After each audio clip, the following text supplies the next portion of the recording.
going to enumerate the things that you need to know about the badminton. Because they say practice makes perfect, but nobody's perfect, so don't practice.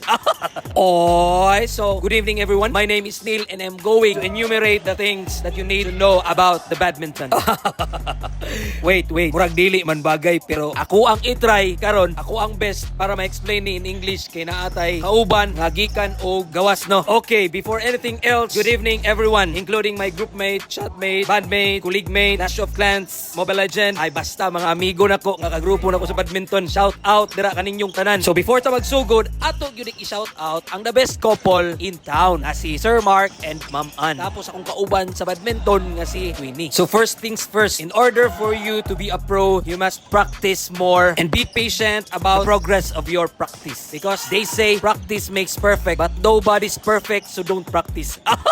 Sa muka, oy, para ba yung lisuda mag-English, no? Pero Ma'am Ann, ikaw na lang translate kay Sir Mark, kay para makasugakod ko sa video, kay mas nindot jud magbisaya, no? So makita gid nimo sa amo ang dula nga mas grabe ang rally. Makita jud pud ninyo nga nag-enjoy jud mig taman. Kay more on hapak-hapak kaysa punit-punit. Basta kay nindot makighalubilo sa ubang tao, especially ibang lahi. Kay more on singgit na lang gyud ka, no? Kaysa musturya ka kay imuhang dala nga English, murag gamay nga sako lang ang butanganan. Maunang katong sa mga nagtanong magdula diri sa tubs, ayaw mo kabalaka. Kay ang mga tao diri friendly kaayo. So diri lang ta kutob, amping kanunay.